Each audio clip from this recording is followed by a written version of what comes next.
चलो आखिरकार इतने दिनों की मेहनत रंग लाई और हमने फैक्ट्री में नौकरी ढूंढ ली। काम भी ज्यादा मुश्किल नहीं है, सिर्फ कपड़ों की कटाई तो करना है और पैसे भी ठीक ठाक मिल रहे हैं। अभी के लिए इतना काम काफी है। धीरे धीरे हम इससे अच्छी जगह पर काम ढूंढेंगे और फिर देखना सब ठीक हो जाएगा। चलो कम से कम हम अपने पतियों की मदद तो कर पा रहे हैं, वरना इतनी महंगाई के जमाने में कम पैसों में घर चलाना काफी मुश्किल है।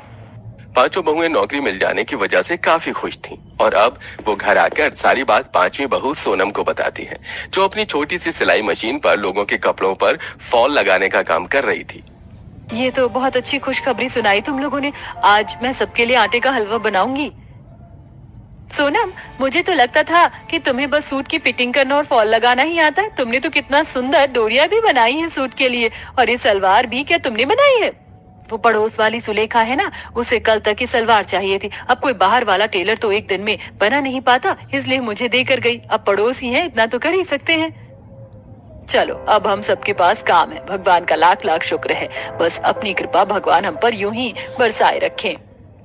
अगले दिन से जहां चारों बहुएं फैक्ट्री में कपड़े की कटाई के काम के लिए चली जाती हैं, तो वहीं सोनम घर में अपनी छोटी सी सिलाई मशीन पर आसपास के लोगों के कपड़ों पर लटकन, फैली लगाना और फिटिंग करने का काम करती है। वहीं पांचों पति भी छोटी मोटी नौकरियां करके घर का गुजारा चलाते हैं।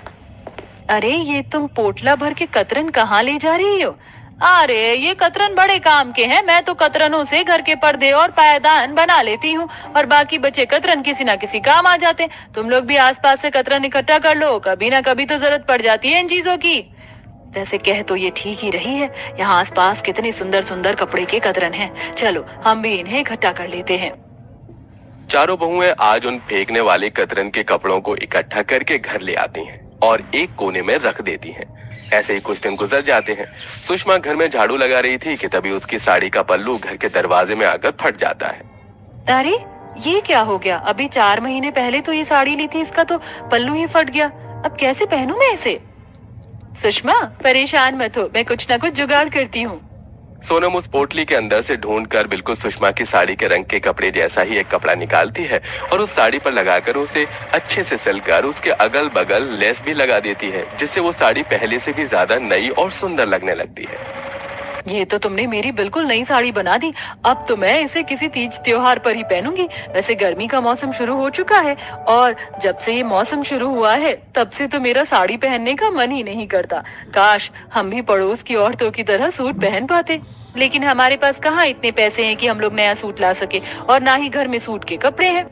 नया सूट लाने के पैसे नहीं है, लेकिन सूट बनाने का अच्छा जुगाड़ है मेरे पास। इस पोटली के अंदर बड़े बड़े और सुंदर तरह के कई सारे कतरन पड़े हुए, हम इनको मिलाकर सूट सिल सकते हैं। अगर ऐसा है तो कितना सही रहेगा ना। हम फैक्ट्री से कतरन ले आया करेंगे और बिना पैसों की हमारा सूट भी बन जाया करेगा। सोनम पोटली के अंदर से अलग अलग तरह के छोटे और बड़े कतरनों को छांटकर इकट्ठा कर लेती है और अब उनसे उन चारों के लिए स्ट्रेट, सिंपल और प्लाजो वाले सूट सिलती है। कतरनों से सिलने के बावजूद भी उन चारों के सूट काफी सुंदर लग रहे थे। सोनम, तुमने अलग अलग तरह के कितने सुंदर सुंदर सूट सिल दिए हैं। ऐसा लग ही नहीं रहा है कि ये कतरनों के सूट हैं। ये तो कमाल कर दिया तुमने सोनम। अब तुम भी अपने लिए ऐसा ही सुंदर सूट सिल लो। चारों बहुएं उन सूट को पहनकर काफी ज्यादा खुश थीं कि तभी पड़ोस वाली सुलेखा उनके घर आती है और उन चारों को अलग अलग तरह के सूट में देखकर, अरे वाह, तुम चारों सूट में बड़ी अच्छी लग रही हो। कहाँ से लिए ये सूट और कितने के हैं? ये सूट हमने कहीं से लिए नहीं है, बल्कि हम जो फैक्ट्री से बचे हुए कतरन लेकर आए थे, सोनम ने उन कतरन से इन सूटों को बनाया है। क्या सोनम, तुमने सच में इतने कतरनों से ये सूट खुद बनाया है? तुम तो सच में काफी अच्छी सिलाई करती हो, और वो भी कतरन के कपड़ों से। मैं तो कह रही हूँ कि तुम ऐसे सूट बनाकर बाजार में बेचो, फिर देखना कैसे बिक्री होती है तुम्हारे सूट की। क्या? और नहीं तो क्या, तुम्हें पता नहीं, कुछ दिनों में ईद आने वाली है। ईद पर तो लेडीज ऐसे ही सूट लेना पसंद करती हैं। बनाकर बेचो और ईद का फायदा उठाओ। सुलेखा कह तो ठीक रही है। अभी तो ईद आने में भी 2-2.5 हफ्ते हैं, लेकिन बाजारों में अभी से ही लोगों की कितनी भीड़ है। सभी बहुएं अपने पड़ोसन की बात मान सोनम इस काम के लिए तैयार हो जाती है और अगले दिन ही अब चारों बहुएं फैक्ट्री से ढेर सारी कतरन लेकर आती हैं। दिन से सोनम 5 तरह के अलग अलग सूट बनाने की तैयारी में लग जाती है। वहीं बाकी की चारों बहुएं उन सूट की तुरपाई करती, उन पर लटकन मोती लगाती तो कोई उन पर लेस लगाती। इसी तरह एक दूसरे की मदद करके जल्दी सूट तैयार करती हैं और रविवार के दिन बाजार जाकर सभी ठेले वालों के साथ ही अपने भी सूट लगा देती हैं। ईद के लिए अलग अलग तरह के नए सूट ले जाइए। ऐसे सस्ते दाम में प्यारे प्यारे सूट पहले कभी नहीं देखे होंगे आपने। या अल्लाह बाजी, जरा ये हरा वाला सूट तो देखो, कितना सुंदर लग रहा है ना। हमारी सकीना पर तो ये खूब जचेगा। ये पीला सूट तो देखो कितनी अच्छी है बाजी, पर ये भी काफी जचेगा। आपके पास तो काफी सुंदर सुंदर सूट है, लेकिन देखने में तो काफी महंगे लग रहे हैं। हमारा 500 से 1000 रुपए के बीच है, उस हिसाब से ही सूट दिखाइए। अरे बहन जी, तो ये जो आपके हाथों में सूट है ना, ये भी 400 के हैं। आप सच कह रही हैं बाजी, इतने सुंदर सुंदर सूट 400 रुपए के हैं। मुझे तो ये काफी पसंद आए। मैं तो कह रही हूँ यहीं से ईद के लिए सबके लिए सूट ले लेते हैं। इतने कम दामों में पूरे बाजार में ढूंढने पर भी सूट नहीं मिलेंगे। वो दोनों औरतें कम से कम 5 से 6 सूट लेती हैं और पहले ग्राहकों से ही उन बहुओं की काफी अच्छी कमाई हो जाती है। देख रही हो सोनम, देखते ही देखते हमारे आधे से ज्यादा सूट बिक गए और कितनी अच्छी कमाई हुई और ग्राहक भी बिल्कुल खुश होकर गए हैं। मैंने तो सच में ऐसा कुछ सोचा भी नहीं था। मुझे लगा 1-2 सूट बिक जाए वही बड़ी बात होगी। अब तो मैं दिन रात मेहनत करके ऐसे और सूट बनाऊंगी। थोड़ी देर में कुछ और ग्राहक आते हैं और इन बहू के पास बचे हुए सूट भी बिक जाते हैं। और अब जहां चारों बहुएं आकर सोनम की सूट बनाने में मदद करती, तो वहीं सोनम सूट बनाने में अपना पूरा दिन निकाल देती। और अब हर शाम वो सभी बहुएं सूट बेचने के लिए बाजार जाती, जहां ग्राहकों की बड़ी सी भीड़ लग जाती।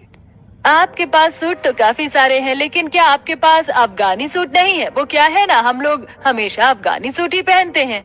हाँ, और मेरी बेटी तो काफी अभी छोटी है, तो वो फ्रॉक सूट ही पहनेगी। आपके पास पठानी पटियाला इस तरह के सूट नहीं है क्या? हमारे पास तो इस तरह के सूट नहीं है, लेकिन अगर आप 2 दिन का वक्त दोगी तो हम ये सूट ले आएंगे। ठीक है, अभी तो आप ये फिलहाल 4 सूट पैक कर दीजिए और 2 दिन के बाद हम यहाँ फिर आएंगे, तो आप ये सारे सूट भी ले आना। बाजार के बंद होने के बाद अब सभी बहुएं घर आती हैं और रात को ही अलग अलग तरह के सूट बनाने की तैयारी शुरू कर देती हैं। देखते ही देखते ये सभी बहुएं सिंपल और स्ट्रेट सूट से अब अफगानी, पटियाला, फ्रॉक, पाकिस्तानी, पठानी, अनारकली सूट जैसे सूट बनाने लगती हैं और 2 दिन के बाद उन्हें बाजार में जाकर बेचती हैं।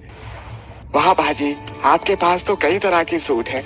इस बार तो मैं अपनी बेगम के लिए ये अनारकली और अफगानी सूट ले जाऊंगा। ये अफगानी चांदनी रात को पहनेंगे और ये अनारकली सूट और ईद के दिन। मेरी अम्मी जान को तो कब से पठानी सूट चाहिए था, चलो अच्छा हुआ मिल गया। ईद की वजह से 5 जुगाड़ू बहुओं की सूट की बिक्री काफी ज्यादा होने लगी थी। यहाँ तक कि आस पड़ोस के लोग उन 5 बहू से ही सूट की खरीदारी शुरू कर देते हैं। जैसे जैसे ईद के दिन करीब आते हैं, वैसे वैसे 5 बहू ने अब काफी सारे पैसे जोड़ लिए थे और अब वो बहुत जल्दी बाजार के साथ साथ अपनी एक छोटी सी किराए की दुकान भी खोल लेती हैं, जिसमें उनका सारा बुटीक का काम होता था। सूट सिलने के साथ साथ अब वो सभी दुकान में भी सूट बेचती हैं। मेरी खाला ने मुझे आपकी दुकान का पता दिया था। मैं तो कल बाजार भी आई थी, लेकिन शायद कल आपकी दुकान लगी नहीं थी, इसलिए अब यहाँ आई हूँ। आप जल्दी से मुझे सुंदर सुंदर और हैवी सारे सूट दिखा दीजिए। वो क्या है ना, मेरी बहन का निकाह होने वाला है, तो हमें रिश्तेदारों में ढेर सारे सूट बांटने हैं। और क्या आप मेरी बहन का शादी का जोड़ा बना सकती हैं? जब से उसने आपके हाथ का वो शरारा सूट पहना था, तब से उसने जिद पकड़ ली है कि वो आपके हाथ का सिला हुआ शरारा ही अपने निकाह में पहनेगी। अरे हाँ, क्यों नहीं, आप बस अपनी बहन को कल यहाँ ले आइएगा। मैं उनका नाप ले लूंगी और जिस तरह का उन्हें शरारा सूट चाहिए, ठीक उसी तरह का उन्हें शरारा सूट बना कर दूंगी। कतरनों के साथ साथ अब वो सभी बहुएं बड़े बड़े दुकान से अलग अलग सुंदर तरह के कपड़े लेकर आती हैं और उनसे भी सुंदर तरह के सूट सिलती हैं और इसी तरह अब उनके घर की आर्थिक स्थिति भी ठीक होने लगती है। आलू के पराठे बनाकर खत्म में भी कर दिए, लेकिन ये लड़की उठी नहीं। सलोनी आज की तारीख में उठेगी या नहीं? अरे माँ, सोने दो ना, बहुत अच्छी नींद आ रही है। ठीक है, तुझे आलू के पराठे नहीं खाने ना, कोई बात नहीं, मैं बाहर किसी और को दे आती हूँ। ये सुनते ही सलोनी के कान खड़े हो जाते हैं और वो फटाफट बिस्तर से उठकर माँ के पास आकर आलू के पराठे ले लेती है। आलू के पराठे? अरे आलू के पराठे मेरे बहुत फेवरेट हैं, लो खा लेती हूँ। बड़ी जल्दी उठ गई, लेकिन जाकर सबसे पहले हाथ मुंह धो, ब्रश कर, वरना मैं तुझे कुछ नहीं दूंगी। ठीक है माँ, मैं आ रही हूँ, वरना मेरे फेवरेट आलू के पराठे ठंडे हो जाएंगे। ये बोलकर सलोनी फटाफट उठकर मुंह धोकर आलू का पराठा चाय के साथ खाने लगती है। अच्छा माँ, मैंने नाश्ता कर लिया, मैं फटाफट तैयार हो जाती हूँ, लेट हो रहा है, और कुछ अच्छा सा बना लेना, मैं आकर खाऊंगी। ठीक है, पहले कॉलेज पहुँच जा, मैं तेरे लिए कुछ अच्छा सा बना लूंगी। माँ, एक और आलू का पराठा दीजिए ना, इन 2 से तो मेरा कुछ भी नहीं हुआ। हाँ हाँ, ले ले, ये सब मैं तेरे लिए ही बनाती हूँ। एक आलू का पराठा खाकर सलोनी कॉलेज के लिए चली जाती है। फिर कॉलेज से पढ़ाई कर शाम को आ रही होती है तो माँ को फोन मिला देती है। हेलो माँ, मैं घर पहुँचने वाली हूँ। आज आपने क्या बनाया है मेरे लिए? मुझे बहुत भूख लग रही है। बहुत पढ़ाई की है आज मैंने। यू नो ना, आपके हाथ का खाना मुझे कितना पसंद है। तेरी फेवरेट दाल के पकौड़े की सब्जी और पराठे बनाए हैं। जल्दी आ जा। अरे वाह, अभी मत बनाना, 10 मिनट बाद बनाना। शुरू करना, ठीक है? तब तक मैं आधे रास्ते आ जाऊंगी। अरे हाँ मेरी माँ, मैं गरम गरम ही बनाऊंगी। पहले घर तो आ जा। फिर सलोनी फोन रख देती है और घर पहुंचती है तो गर्मा गर्म माँ के हाथ का खाना खाती है। माँ वाह, आपके हाथ का बढ़िया बढ़िया खाना खाकर दिल को बहुत सुकून मिलता है। हाँ जानती हूँ, लेकिन ये सुकून तुझे ज्यादा समय तक नहीं मिलेगा, इसीलिए कह रही हूँ खाना बनाना सीख ले। क्यों माँ, मेरा रिश्ता कर रही हो? हाँ, तू ऐसा ही समझ सकती है।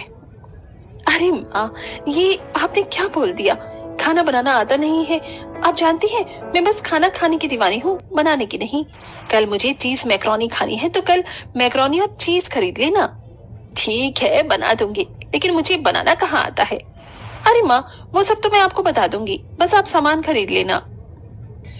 अगले दिन विशाखा सलोनी के कहने पर बाजार जाकर सामान खरीदती है। जहाँ उसे कहीं भी चीज नहीं मिलता, फिर वो एक दुकान पर पहुंचती है। अरे बेटा, वो पिज्जा वाला चिपकी चीज देना, मेरी बेटी को चाहिए। अरे आंटी जी, मेरी दुकान पर नहीं है, उस आगे वाली पर जाइए। यहाँ ऐसा सामान नहीं मिलता, आगे पता करिए। ठीक है बेटा। अलग अलग दुकान पर पता करने के बाद आखिरकार विशाखा को चीज मैक्रोनी मिल ही जाती है। बाप रे बाप, ये तो 200 रुपए से नीचे की है ही नहीं। कोई बात नहीं, उसने बोला है तो महंगी चीज खरीद ही लेती हूँ। बहुत खर्चा हो गया, मुझे घर के राशन में कटौती करनी होगी। आखिर मेरे झाड़ू पोछा करने से मैं घर में कितने पैसे बचा लूंगी। कुछ उसकी शादी के लिए जोड़ना है, कुछ घर का सामान और अपनी बेटी को खाने की फरमाइश तो रोकना ही नहीं चाहती मैं। यही तो पूरा करके मुझे सुकून मिलता है। फिर घर आकर सलोनी के बताने पर विशाखा अपनी बेटी को चीज मैक्रोनी बनाकर खिलाती है। वाओ माँ, ये तो बहुत टेस्टी बना है।